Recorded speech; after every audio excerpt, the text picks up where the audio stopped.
નમસ્કાર, BB news ગુજરાતમાં હું ભૌમિક વ્યાસ તમામ દર્શક મિત્રોનું હાર્દિક સ્વાગત કરું છું.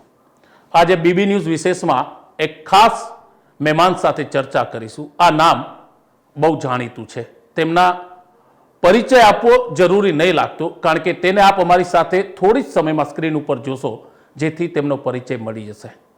જેમણે યુવાઓ માટે અવાજ ઉઠાવ્યો, જેમણે સમાજ માટે અનેક આંદોલન કર્યા. અત્યારે તેઓ સુખદેવસિંહ ગોગામેડી હત્યાકાંડને લઈને અત્યારે સમાજ માટે, તેમના પરિવાર માટે, તેમના સમર્થકો માટે, ન્યાય માટે તેઓ આખો દેશ ફરી રહ્યા છે. અમે વાત કરી રહ્યા છીએ ક્ષત્રિય કરણી સેનાના સંસ્થાપક અને રાષ્ટ્રીય અધ્યક્ષ રાજ શેખાવતની. રાજ શેખાવતજી, આપનું સ્વાગત છે બીબી ન્યૂઝ ગુજરાતમાં. સૌ પ્રથમ તો સવાલ તે થાય છે કે જ્યારે કોઈ આંદોલન ઊભું થાય છે ત્યારે તે આંદોલનની પાછળ કહેવાય છે કે સમાજ હોય છે, લોકો હોય છે, પણ આપનામાં જોવા મળ્યું છે કે આપ પહેલા થોડા સભ્યોની સાથે આગળ વધ્યા, પણ અત્યારે આપનો સમૂહ વિશાળ થઈ ગયો છે. તેનું કારણ શું છે? સમાજને સાચે ક્યાંક અન્યાય થઈ રહ્યો એવું લાગે છે? આજે હત્યા થઈ, એક શેરનો શિકાર ગીદડો કરી ગયા, દગો આપીને કરી ગયા. હવે આવી પરિસ્થિતિમાં આપણે વાટ ના જોવાની હોય કે ભીડ ભેગી થાય એટલે આપણે કૂદીએ, એટલે ઇનિશિયેટ લેવાનું. એટલે અમે ઇનિશિયેટ લીધું. અમારી જે સંઘર્ષ સમિતિ હતી એ સમાજના મોટા મોટા બધા આગેવાનો, એ બધા ત્યાં જ જે હોસ્પિટલમાં એમની લાસ્ટ એમને લીધી ત્યાં બધા બેસી ગયા. અને માંગ અમારી એક જ હતી. જન આક્રોશ તો ભયંકર હતો, આખો બાદ મેં આપણે જોયું. બિલકુલ. એ જન આક્રોશની એક જ માંગ કે અમને એન્કાઉન્ટર જોઈએ. ભાઈ, ગિરફ્તારીઓ તમે કોની કરો છો? એ લોકો જેમને કાનૂનનો ભય નથી, એમની ગિરફ્તારી કરવાથી ફાયદો શું? હવે તમે ગિરફ્તારી કરી તો સારું કર્યું. હવે તમે ઇન્ટ્રોગેશન આવી રીતે કરો કે જે છેલ્લો વ્યક્તિ છે આ ઘટનામાં ઇન્વોલ્વ એ પણ બચવો ના જોઈએ. એટલે મુખ્ય સૂત્રધાર અને એ ફેક્ટરી જ્યારથી ઓપરેશન તૈયાર થાય છે એનું સમૂળ નાશ થાય તો મજા આવે. એટલે અમે જે માંગ મૂકી છે કે ઇન્ટ્રોગેશન કરી અને તમામે તમામ જે છેલ્લો વ્યક્તિ સુધી ત્યાં સુધી તમે પહોંચી અને તમામે તમામનું એન્કાઉન્ટર કરશો તો જ અમને ન્યાય મળશે, બાકી ન્યાય નહીં. પણ ભારતના બંધારણમાં તો સ્વાભાવિક છે કે એન્કાઉન્ટર શક્ય નથી જ્યારે ધરપકડ થઈ ગઈ છે, કે આ ફાંસીની સજા થાય, આજીવન કારાવાસ થાય, સુપ્રીમ કોર્ટ સુધી જશે તે લોકો કે કોઈ પણ. તો આપ માનો છો કે એન્કાઉન્ટર કઈ રીતના શક્ય બનશે? સાહેબ, આ ભારત વર્ષમાં લાખો એન્કાઉન્ટર થઈ ચૂક્યા છે. હું પોતે કાશ્મીરમાં હતો, હું પોતે એક્સ આર્મી મેન છું. બિલકુલ. 8 વર્ષ કાશ્મીરમાં રહ્યો, અને જો સંવિધાનથી ત્યાં ચાલ્યો હોત ને સાહેબ, તો કાશ્મીર આજે પાકિસ્તાનમાં હોત. એટલે અમને સંવિધાન હાથમાં લેવું પડ્યું અને એન્કાઉન્ટર કરવા પડ્યા. કોના? એ દેશદ્રોહીઓ છે. બિલકુલ. જે આતંકવાદીઓ છે, જે આ દેશના દુશ્મન છે, એમને સંવિધાનની બીક નથી હોતી સાહેબ. એટલે કાશ્મીરમાં અમે એન્કાઉન્ટર કર્યા અને કાશ્મીર આજે તમારું સેફ છે. આપણું કાશ્મીર આજે safe. બિલકુલ. પણ સેમ જો સંવિધાન ઉપર અમને વિશ્વાસ છે. આ જે તત્વો છે જેમણે હત્યા કરી છે એ આવી તો ઘણી બધી હત્યાઓ પહેલા પણ કરી ચૂક્યા છે.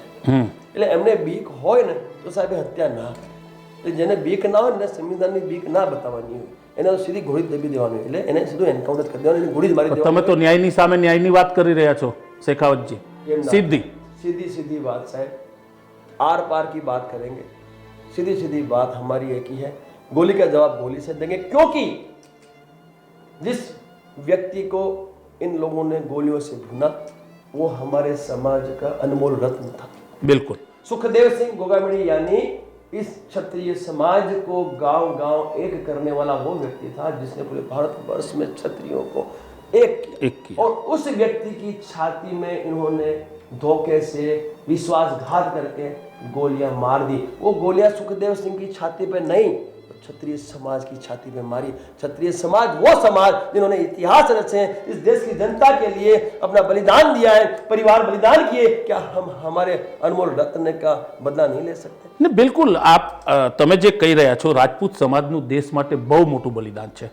તે કોઈ પણ સરહદ હોય કે અંદર હોય, રાજપૂત સમાજે દેશના ઇતિહાસ માટે પોતાના પરિવારને, પોતાના લોકોને ખોયા છે, એમાં કોઈ બેમત નથી. મારી એક બીજો સવાલ છે કે જે સુખદેવસિંહ ગોગામેડી શ્રી રાષ્ટ્રીય રાજપૂત કરણી સેનાના સંસ્થાપક હતા, આપ એને ગુરુ પણ માનો છો. આપની એટલે આપની સાથે બહુ નજીકના સંબંધ છે. આજે તે નથી, સ્વાભાવિક છે, તેમણે દુનિયાને અલવિદા કહી દીધી જે રીતના થયું, પણ લાગે છે કે આજે બી તે આપની સાથે છે.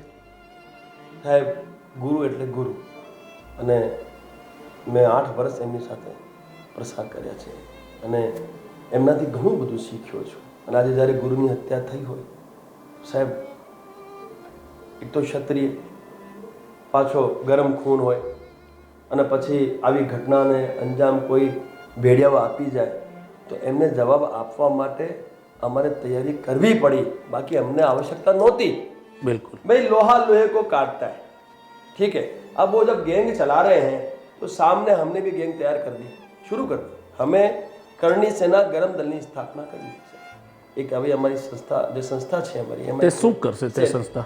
એ જે ગરમ દલના જે અમારા આક્રમક યુવાઓ છે, એ યુવાઓ આ દેશમાંથી આ જે ગેંગો છે, આ જે હત્યારાઓ છે અને આ જે ફિરોતીઓ માંગે છે મોટા મોટા વ્યાપારીઓ જોડે, એ તમામને ભય મુક્ત કરવાનું કામ આ જે અમારી ગરમ દિલની જે ટીમ છે એ કરશે. ક્યારે? જ્યારે સંવિધાનથી અમને ન્યાય નહીં મળે, જ્યારે આ દેશના જે સંવિધાન છે એનાથી અમારા જે પણ આ જે ભૂગતી ચૂક્યો છે એના પરિવારને ન્યાય નહીં મળે, દેશની જનતાને ન્યાય નહીં મળે, એ વખતે આ જે ગરમ દળની અમારી ટીમ છે એ મેદાને ઉતરશે અને આ ભેડિયાઓને બિલમાંથી કાઢી અને જવાબ એવું આપશે કે ભવિષ્યમાં ગેંગમાં જોડાવતા પહેલા 1 લાખ વાર આ લોકો વિચારશે. પણ રાજશેખર, જેવું નહીં લાગતું ત્યારે કાયદો હાથમાં લેવાની વાત થશે? સાહેબ, મેં શું કીધું? આમ જનતાને હેરાન પરેશાન કરવા માટે તો અમે કાયદો હાથમાં નથી લઈ રહ્યા. કાયદો હાથમાં ક્યારે લઈ રહ્યા છે? જ્યારે અમને ન્યાય નથી મળતો તો શું કરવાનું સાહેબ? ચોરીઓ પહેરી લેવાની, ચોરીઓ પહેરીને બેસી જવાનું. અમારે ન્યાય ના મળે, કાયદો અમને ન્યાય નહીં આપે તો સાહેબ અમે કાયદો હાથમાં લેતા નહીં અચકાવીએ. અને આ વ્યવસ્થાઓ શા માટે થઈ? જ્યારે આ ગેંગો સક્રિય થઈ ત્યારેથી ને હું એક વસ્તુ કહેવા માંગુ છું, આ લોરેન્સ બિશ્નોઈ હોય કે વિરેન્દ્ર ચારણ હોય કે પછી રોહિત ગોદારા હોય કે આ જેલમાંથી ને વિદેશોમાંથી હત્યાઓ કરાઈ રહ્યા છે અને ઘણી બધી હત્યાઓ લોકો કરાઈ ચૂક્યા છે. તો હું પૂછું છું આ કેન્દ્ર સરકારને ને જે પ્રદેશની સરકાર છે એમને, રાજસ્થાન સરકારને, કે આ લોકોને તમે સંગ્રહી શા માટે રાખ્યા છે? અરે સાહેબ, જે લોકો હત્યાઓ કરાવી રહ્યા છે અને આતંકવાદી કૃત્ય કરી રહ્યા છે અને ઘરમાં ઘૂસીને ઇમ્પોર્ટન્ટ હથિયારો સાથે એ લોકો હત્યાઓને અંજામ આપે છે, તો એ લોકોને એન્કાઉન્ટર જ કરવાનું હોય. યોગી આદિત્યનાથને આપણે જાણીએ છીએ, ઉત્તર પ્રદેશના મુખ્યમંત્રી સાહેબ, ઉત્તર પ્રદેશમાં કોઈની તાકાત છે શું કરી જાય? આપ એવું ઈચ્છો છો કે નમસ્કાર થાય સાહેબ, એ જે મોડ્યુલ છે ઉત્તર પ્રદેશનું, કારણ કે અમે તો બંધાઈ ગયા સાહેબ. આપને કસમ કરું સાહેબ, આ મા કરણીની કસમ છે સાહેબ, રાજતંત્ર હોત ને તો સાહેબ અત્યાર સુધી બધું પતી ગયું. લોકતંત્ર છે, બંધાઈ ગયા છે અમે બંધાયેલા છીએ સાહેબ. પરંતુ આ બંધન ક્યાં સુધી? જ્યાં સુધી ન્યાય નહીં મળે. ન્યાય નહીં મળે તો પછી અમને આ બંધન તોડતા નહીં અચકાવીએ. આ ક્ષત્રિય સમાજ છે સાહેબ, અને સાહેબ રોષ એટલે આક્રોશ એટલું ભયંકર છે ને સાહેબ, તમે વિચારી નહીં શકો સાહેબ. સવાલ તે છે કે એક તે પણ વાત આવે છે કે દુબઈથી, મતલબ ભારતની બહારથી બેસીને આખું કાવતરું ઘડવામાં આવ્યું અને જે હત્યારા છે તેને તો વધારે ખબર નહોતી, માત્ર 50,000 રૂપિયાને વિદેશમાં સેટલ થવાની વાત કરી હતી. આપને લાગે છે કે આ વાતમાં તથ્ય છે કે આની પાછળ કોઈ મોટું ષડયંત્ર હોઈ શકે? આમાં શું હોય સાહેબ, આ જે ગેંગ વોર કરતા હોય, એક કોન્ટ્રાક્ટ કિલર રાખે, એને પૈસા આપી દે ને એમાંથી કામ કરાવી દે. આ હોય છે, આ બધા ભેડિયાઓ છે, આ બધા બીકણ બિલાડાઓ છે. હું તમને કહું સાહેબ, આ જિમ્મેવારી ઓનલાઈન ફેસબુકે લેતા હોય એમની હિંમત હું તો ફૂલો એને કહું છું કે તારામાં તાકાત હોય ને, લોરેન્સ બિશ્નોઈ હોય કે ઓલો વિરેન્દ્ર ચારણ હોય કે પછી ઓલો કોઈ ગોલ્ડી બરાર છે, એ કોઈ નહેરા છે, આ તમામને હું કહું છું પોતે કે તમારામાં તાકાત હોય ને તો તમે મારી સામે આવીને જિમ્મેવારી લઈને બતાવી દો કે હત્યા તમે કરી છે. બાકી તમારા બાપાને જવાનું તો મારું નામ રાજશેખર છે સાહેબ. આક્રોશ છે, યુવાઓ ગાંડા છે સાહેબ. તમને ખબર નહીં આ લોકો જેલમાં પતી જશે, તમે જોઈ લેજો, તમે ચેલેન્જ મારો. પ્રશાસન જો ન્યાય નહીં આપે ને ટૂંક સમયમાં આ જેલમાં પતી જશે અને ઓલો વિદેશમાં પતી જશે. અને હું તો કહું છું એક વસ્તુ તમે સમજો સાહેબ, આજે પાકિસ્તાનમાં આ દેશમાં જે આતંકી કૃત્ય કરીને પાછા જતા રહ્યા એ લોકોની આજે ત્યાં હત્યા થઈ રહી છે. 1-1.5 મહિને તમે જુઓ કોણ કરે છે? સરકાર કરે છે, સરકારનું કામ છે અને બહુ સરસ કામ છે, થવું જોઈએ. હવે તમે ત્યાંથી અમે લઈ નહીં શકતા અહીંયા તો ત્યાં જ પતાવી દો ને સાહેબ. તો જ્યારે આપણે એમને ત્યાં પતાવી શકતા હોય, એમનું ત્યાં આપણે કરાવી શકતા હોય, બીજું તો કોણ કરાવે? મતલબ તમે વસ્તુ સમજો તો આ જે હત્યારાઓ છે, આ જે ગેંગના જે આ ગુરગાઓ છે, જે આ નપુંસકો જે બેઠા છે, શું એમને આપણે ના પાડી શકીએ? એટલે અમારી જો કેન્દ્ર સરકાર છે ને સાહેબ, એની પાસે બધી સત્તા છે.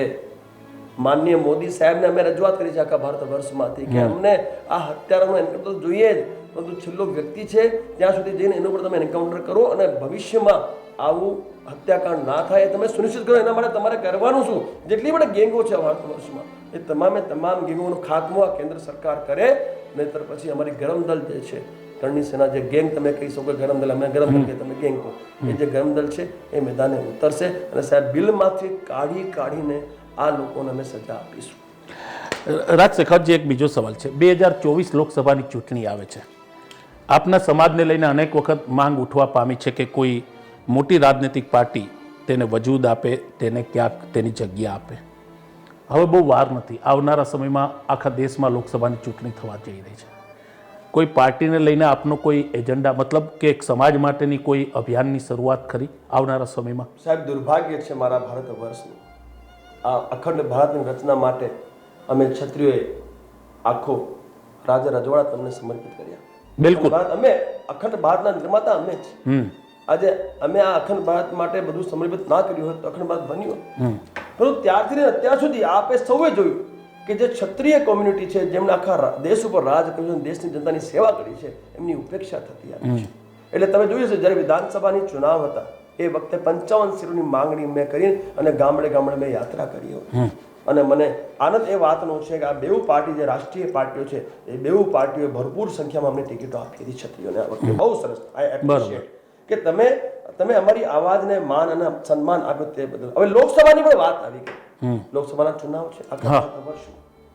ગુજરાતમાં હું રહું છું એટલે ગુજરાતની આપણે વાત કરું તો ગુજરાતમાં પણ ટૂંક સમયમાં યાત્રાઓ ચાલુ થશે અને એ લોકસભાઓ જ્યાં અમારી ભરપૂર સંખ્યા છે એ તમામ લોકસભામાં અમારા સમાજને ટિકિટ અપાવવા માટે અમે મેદાને ઉતરી ચૂક્યા છીએ સાહેબ.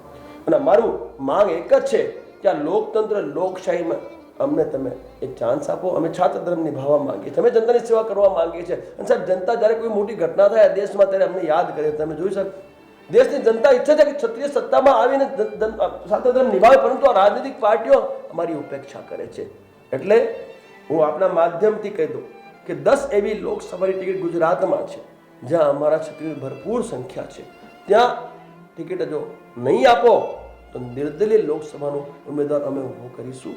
અને સમાજને હું અપીલ કરું છું, સમાજને મારી અપીલ છે કે આપણા સમાજનો ઉમેદવાર કોઈ પણ પાર્ટીથી ઊભો થાય એ જીતવો જોઈએ. અને મેં સીધી વાત કરી સાહેબ, ક્ષત્રિય એટલે સાહેબ ગરાસદારથી લઈ કાઠી, કાળિયા, નાળોદા, હાટી, માયા, જાગીરદાર, ઠાકોર સમાજનો મારો સમાજ છે, મારો ક્ષત્રિય છે સાહેબ.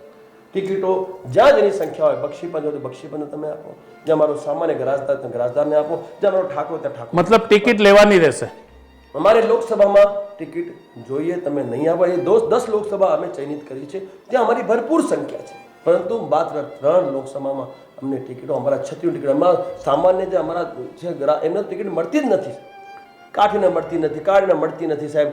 તો આ તમામ ભરપૂર સંખ્યામાં છે, એનો લાભ તો અમારા સમાજને મળવું છે ને. એટલે અમારી જે માંગ છે, અમારા ન્યાય અધિકારની માંગ છે. અમે કોઈનો અધિકાર નથી છીનવા માંગતા.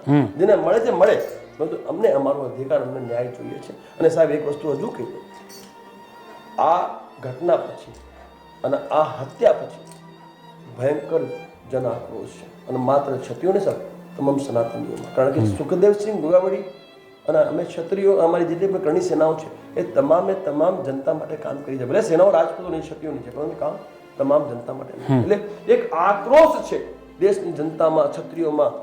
એનું નુકસાન રાષ્ટ્રવાદી સરકારને કેન્દ્રમાં ના થાય એની પણ અમને બીક છે. અમે નથી ઈચ્છતા કે અમારા માનનીય પ્રધાનમંત્રી મોદીજી જે દેશને આખા વિશ્વમાં ભારત વર્ષનું નામ રોશન કરી રહ્યા છે, દેશ માટે સરસ કામ કરી. મતલબ વિચારધારા ભાજપની ખરી? નહીં સાહેબ, જો હું ભાજપ કે કોંગ્રેસની વિચારધારા નથી. નહીં, આપ પ્રધાનમંત્રી નરેન્દ્ર મોદીની પ્રશંસા કરો છો એટલે હું પૂછી રહ્યો છું. મોદી સાહેબની જે વિચારધારા છે એની વાત કરું છું. ભાજપ કે કોંગ્રેસ આમાં ના લેતા. ઓકે, સીધી વાત છે કે મોદી સાહેબ મારા પ્રધાનમંત્રી છે. પ્રધાનમંત્રી એક એવો પદ છે, એનું માન, સન્માન અને ગરિમા એ આપણા સૌનું દાયિત્વ બને છે. એટલે હું નથી ઈચ્છતો કે રાષ્ટ્રવાદી જે સરકાર છે, સનાતન ધર્મની વાત કરે છે, જે હિન્દુ રાષ્ટ્રની વાત કરે છે, જે રામ રાજની વાત કરે છે, એવી રાષ્ટ્રવાદી સરકારને કોઈ નુકસાન કેન્દ્રમાં પહોંચે, પરંતુ આક્રોશ એટલું ભયંકર છે કે લોકસભા ચુનાવ પહેલાં જો ન્યાય ના મળ્યો, આ એન્કાઉન્ટરો ના થયા સાહેબ, તમે સાચું કહું સાહેબ, ક્ષત્રિયો વોટ નહીં આપે, આ કન્ફર્મ છે. હું આપવા નહીં દઉં, આક્રોશ તો છે જ, હું નહીં આપવા દઉં ન્યાય નહીં મળે ત્યાં સુધી. સાહેબ જો આ તો ખુલ્લી ધમકી. ઓપન સાહેબ, હું તો ઓપન વાત કરું છું સાહેબ, હું ક્યાં સંતાવું છું? સીધી સીધી વાત છે. રાજનૈતિક પાર્ટીઓ જો વોટ જોતા હોય ક્ષત્રિયોના લોકતંત્રમાં, તો આ એન્કાઉન્ટર અમને જોઈએ અને જોઈએ, અને ભવિષ્યમાં આવી ગેંગો ખતમ જોઈએ. આ લોકસભા ચુનાવ પહેલા તમારે ગેંગો ખતમ કરવી પડશે. ચાહે લોરેન્સ બિશ્નોઈ હોય, રોહિત ગોદારા હોય, વિરેન ચારણ હોય, કે પછી ઓલો ગોલ્ડી બરાર હોય, કે ઓલો નેહરા હોય, આ તમામે તમામ તો જવા જ જોઈએ. પણ આને કારણે ગેંગવાર જેવું નહીં થઈ જાય રાજ શેખાવતજી? ગેંગવાર સાહેબ, સરકાર પ્રશાસન ગોળીઓ મારે એટલે ગેંગવાર શું થાય? આ તમે એક વસ્તુ તમે સમજો, આજે ઉત્તર પ્રદેશમાં બધું પતી ગયું, મોટા મોટા માથામાં પતી ગયા. આ તમે મુંબઈમાં ગેંગો, કેટલું મોટું ગેંગ હતા, બધી ગેંગો. સાહેબ સરકાર અને પ્રશાસન જો ઈચ્છે ને સાહેબ, તો આખો દેશ જ્યારે કોરોનામાં બંધ રહી શકતો હોય, તો આ જે આપણે કહીએ ને, આ જે નપુંસકો જે છે, જે ભેડિયાઓ છે, એનું ખાત્મો ના થાય. એટલે અમે સરકારને દબાવીએ છીએ અને કહીએ છીએ, ભાઈ તમારે વોટ જોઈતા હોય ને તો અમને અમારા ન્યાય આપવો પડશે, નહીં આપો તો સાહેબ ચેલેન્જ છે. હું કહું છું, ઓપનલી કહું છું, જો રાજસ્થાનમાં છેલ્લા ચુનાવમાં ભાજપાને નુકસાન થયું હતું, આનંદપાલની હત્યા થઈ, ત્યારે અમે માંગ કરી, ન્યાય ના મળ્યું, એટલે ભાજપાને હારનું મુખ જોવું પડ્યું. ભાજપાને પૂછજો, તમે બધાને ખબર છે કે કન્ડિશન શું કરી. હવે કેન્દ્રમાં અમને મજબૂર ના કરતા. મારો એક સવાલ, રાજસ્થાનમાં કમલ કા ફૂલ હમારી ભૂલ, વસુંધરા તેરી ખેર નહીં, મોદી જી આપસે બેર નહીં, આ નારાને સાથે મેં ઉતર્યા હતા સાહેબ. હવે એ નારો ક્યાંક અમને કેન્દ્રમાં ના લાવવું પડે, કેમ કે મને ખબર છે સાહેબ, આ રાજનૈતિક પાર્ટીઓ માત્ર વોટની ભાષા જાણે છે, અને વોટની ભાષા અમને સમજાવતા આવડે છે. મારો એક સવાલ છે, કોઈ પણ વ્યક્તિ હોય છે તેની એક આઈડેન્ટિટી હોય છે. આપના પહેરવેશમાં હંમેશા દેખાય છે. એક તો આપના હાથમાં શહીદ ભગતસિંહનું ટેટુ છે, બીજું આપની જે આ વીંટી છે તેમાં સિંહ છે, અશોક સ્તંભ છે. આ બધી નિશાની એવી બતાવે છે, સિંહ હોય છે એટલે આક્રમક હોય છે. શહીદ ભગતસિંહ હતા તો દેશ માટે ક્રાંતિકારી હતા. મહારાણા પ્રતાપ આપના હાથમાં છે. તો આ જે દ્રશ્યો છે તે બતાવે છે કે આને કારણે જ રાજ શેખાવત ન્યાય માટે આગળ પ્રેરણારૂપ થયા, પ્રેરણા સ્ત્રોત બની. આ બધા સાહેબ, ઈમાનદાર વ્યક્તિ છું, દેશ અને દેશની જનતા માટે સમર્પિત છું, ફોજમાં રહ્યો છું, 8 વર્ષ કાશ્મીરમાં રહ્યો છું, આતંકવાદીઓને એન્કાઉન્ટર કરીને મેં કાશ્મીરની રક્ષા કરી છે, મારું દાયિત્વ નિભાવ્યું છે. હવે આજે જાહેર જીવનમાં આવ્યો છું, તો જાહેર જીવનમાં કરણી સેનાના બેનર હેઠળ, નેજા હેઠળ હું સમાજની સાથે સાથે દેશની સેવા કરવા માંગુ છું. આ તો મારી સંસ્કૃતિ છે સાહેબ, આમાં ખોટું શું છે? આ કેસરિયા નહીં, ખોટું નથી. હું આપને કહી રહ્યો છું, જનતાને હું જણાવવા માંગુ છું, આ આપણું ટ્રેડિશન છે, આપણી સંસ્કૃતિ છે, આપણું કલ્ચર છે. આ સાફો કેસરિયા, કારણ કે એક પ્રણ છે મારો, સંપૂર્ણ ભારત વર્ષમાં ક્ષત્રિયોને મારે સત્તામાં સ્થાપિત કરી અને જનતાની સેવા ક્ષત્રિયોથી કરાવી છે. એટલે આ પ્રણ છે, મને યાદ અપાવે છે, અને એના માટે હું કટિબદ્ધ છું. કે મારું લક્ષ્ય માત્ર એક છે, મારો વિકલ્પ માત્ર એક છે કે હવે ક્ષત્રિય કરણી સેના માત્ર અને માત્ર સંપૂર્ણ ભારત વર્ષમાં ક્ષત્રિયોને સત્તામાં સ્થાપિત કરવાનું લક્ષ્ય ઉતરી છે મિત્રને. એટલે આ કેસરિયા છે, સફેદ વસ્ત્ર વિશ્વ પ્રતિજ્ઞા છે.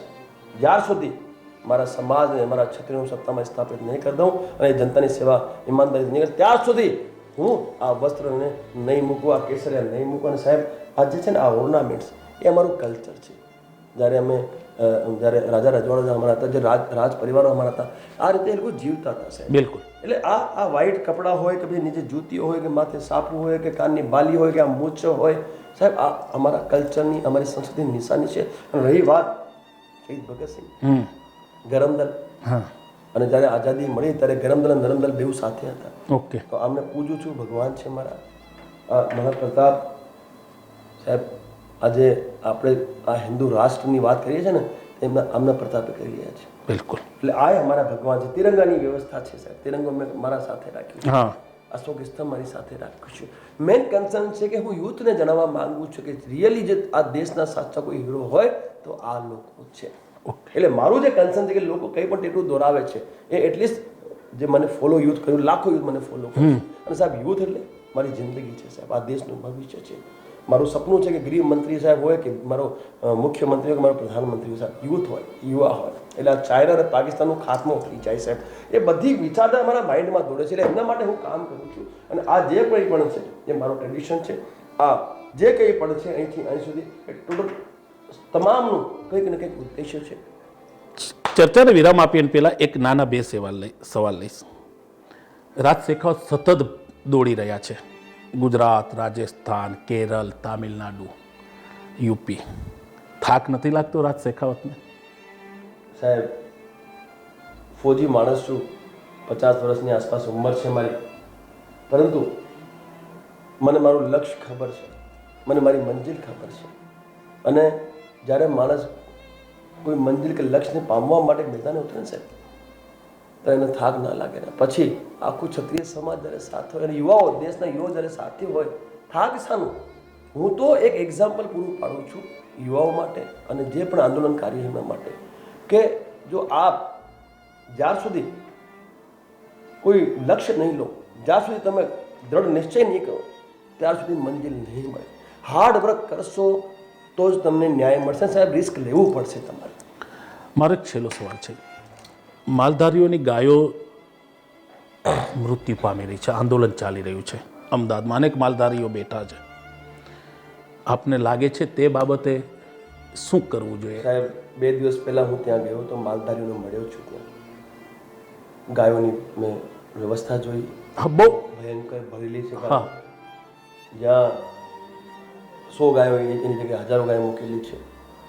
બાકી ઘાસચારો કઈ રીતે આપે છે આપણે આટલું જાણ નથી, પરંતુ ગાયો આટલી બધી મરી રહી છે એ દુર્ભાગ્યની વાત છે કે જે રાષ્ટ્રવાદી સરકાર છે એ ગૌ માતાને લઈને તો સરકારમાં સ્થાપિત થઈ છે વર્ષો પહેલાં. બિલકુલ. અને આજે એ જ ગાયો હજારો તાદાદમાં મરી રહી છે. સાહેબ, એના મૃતદેહો સબડી રહ્યા છે. હા, એનું એ મરી રહી છે. તે છતાંય કોઈ પણ રાજકીય જે લોકો છે એ લોકો એના ઉપર કોઈ કાર્યવાહી નથી કર્યા. એ દુઃખની વાત છે. હું ગયો, મેં એમને સમજાવ્યું. જો સાહેબ, એક વસ્તુ હું જાણું છું, ચમત્કાર વિના નમસ્કાર નથી હોતું સાહેબ. આપ એની સાથે છો? હા, બિલકુલ. મેં એને પણ સમર્થન આપ્યું છે કે કરણી સેના તમારી સાથે છે. ઓકે. અને મેં એમને એટલું પણ કીધું કે સાહેબ, અહીં બેસવાથી છે ને તમને ન્યાય નહીં મળે, તમારે અહીંથી ઊભો થવું પડશે અને ચેલેન્જ કરવું પડશે સરકારને, પ્રશાસનને. અને મેં એમને એ પણ કીધું કે તમે જડમાં જાઓ ભાઈ. તમારી આ ગાયો પકડાઈ શા માટે? શું કારણ છે? કાનૂન બન્યો એટલે ને. કાનૂન બનાવ્યો કોણે? સરકારે બનાવ્યો. સરકાર ક્યાં બેસે છે? વિધાનસભામાં બેસે છે ને. તો મેં બોલા, તમે અહીં શા માટે બેઠા છો ભાઈ? તમે કાનૂનને બદલવા માટે તમારે બધા સાથે મળી અને વિધાનસભામાં તમારે જવું પડે. અને આખા ગુજરાતથી મેં કીધું, મેં એમને સમજાવ્યું છે સાહેબ, આખા ગુજરાત તમામ માલધારીઓ પોતપોતાની ગાયો લઈ એક તારીખ અને સમય સુનિશ્ચિત કરે અને વિધાનસભામાં જઈ અને ત્યાં ગાયો બાંધી દે. સાહેબ, તમે ન્યાય ના મળે, મારો રાજ શેખાવત નહીં. સાહેબ, જો મેં એક વસ્તુ કીધી એમને કે તમે જ્યાર સુધી રિસ્ક નહીં લો ત્યાર સુધી તમને ન્યાય નહીં મળે. એટલે એ લોકોએ મારી વાત સમજી પણ છે અને મને વિશ્વાસ છે કે એ લોકો હવે ત્યાં નહીં બેસી અને ત્યાંથી મૂવમેન્ટ કરશે. અને મને વિશ્વાસ છે કે આ જે ગાયો મરી રહી છે એ ગાયોને મરતા રોકવામાં આ લોકોનું આંદોલન કામ આવશે. અને સાથે સાથે આ જે કાનૂન લાગ્યું થયું છે, હું સરકારને એક વસ્તુ કહેવા માંગુ છું સાહેબ, આજે નોબત શા માટે આવી કે આજે ગાયો રોડ ઉપર રખડે છે? ભૂલ માલધારીનો છે, હું માનું છું. મેં એમને કીધું કે તમે સરકારને આશ્વાસન આપો કે તમારી ગાયો તમે ઘરે બાંધશો. ઓકે. પણ સરકારને પણ હું કહેવા માંગુ છું કે તમે એમને ગૌચર જમીન કેમ નથી આપતા ભાઈ? તમે ઘરે પ્લોટોની ભરમાર પડી છે આખા ગુજરાત, અમદાવાદમાં. તમે એમને ગૌચર જમીન તો હવે ગાય ચરાવે ક્યાં એ લોકો? એટલે એમની પણ સરકારની ભૂલ છે. એટલે હું સરકારને કહેવા, તમે ગૌચર જમીન આપો અને એમને કહેવા માંગુ તમે તમારી ગાયોને બાંધો. તો જઈને સાહેબ બંને બાજુથી સમજદારી સાથે તો જ જઈને આ બધી ગાયો મરે છે. આ જો ગાયો એમની પાસે હોય તો સાહેબ મરે નહીં. એટલે એમની માલધારીને એમણે સ્વીકારી કે રાજ સાહેબ આ છે, પણ અમે એનો સુધારવા તૈયાર છીએ. તમે સુધારવા તૈયાર છો તો આ કાનૂનને તમારે ખતમ કરવો પડે. અને બીજી વસ્તુ મેં કીધું કે જ્યારે તમે વિધાનસભા ચુનાવ વખતે તમે આંદોલન કર્યું, આ કાનૂન લાગુ થયું ના થયું ને, તમે વિચારો સાહેબ, આ પોલિટિકલ પાર્ટીઓ ક્યાં બીવે છે? વોટથી બીવે છે. હવે લોકસભા આવે છે, મેં કીધું હું ખુલ્લે મત વાત કરું છું, મને કંઈ વાંધો નથી સાહેબ. લોકસભા આવે, મેં કીધું લોકસભા આવે છે ભાઈ, જો તમારે આ કાનૂન જે છે એ કાનૂન ખોટો છે, એને કાનૂનને તમારે દૂર કરવું જ પડે. હવે અમુક ઘટનાઓ થઈ છે, લોકોની મૃત્યુ થયા છે, તો એનું એ મતલબ નથી કે અમુકના કારણે તમે આટલું મોટું કાનૂન બનાવો અને આખા માલધારી સમાજ જે આખા ગુજરાતમાં અને આખા ભારત વર્ષમાં જે દૂધનું વ્યવસ્થા કરી આપે છે એને તમે તમામને હેરાન પરેશાન કરો. એટલે મારી જે માંગ છે એ માંગ એ છે, અને માલધારી સમાજને મેં કીધું છે કે તમારા આગેવાનો એકઠા કરો અને તમે એક એલાન કરો. હું તમને સમર્થન પૂરું પાડીને હું તમારી સાથે ખભાથી ખભો મળીને તમારી સાથે ચાલીશ અને વિધાનસભામાં જેટલા દિવસ તમે બેસો એ હું તમારી સાથે બેસીશ. તો આ હતા રાજ શેખાવતજી બીબી ન્યૂઝ ગુજરાતના સ્ટુડિયોમાં. ખાસ કરીને સુખદેવસિંહ ગોગામેડી હત્યાકાંડમાં તેમનું કહેવું છે કે સમાજને અને તેમને ન્યાય જોઈએ છે. સરકારને તેમણે અપીલ કરી છે કે આના મૂળિયા સુધી જાય અને તેની તપાસ થાય. તેની સાથે તેમનું કહેવું છે કે 2024 લોકસભા માટે પણ તેમનો રોડમેપ તૈયાર છે. જે બંને રાષ્ટ્રીય પાર્ટીઓ છે તેમની પાસે તેઓ ટિકિટ માગશે અને જો ટિકિટ નહીં આપે તો જ્યાં તેમનો દબદબો એટલે કે બહુમતી છે ત્યાં સ્વતંત્ર રીતના ઉમેદવાર પણ મેદાનમાં ઉતારશે. મતલબ સાફ છે કે ક્ષત્રિય કરણી સેનાના સંસ્થાપક રાજ શેખાવતની એક જ માંગ છે કે કોઈ પણ સંજોગોમાં સુખદેવસિંહ ગોગામેડીના પરિવારને ન્યાય જોઈએ અને તે ન્યાય એન્કાઉન્ટરના રૂપમાં જોઈએ.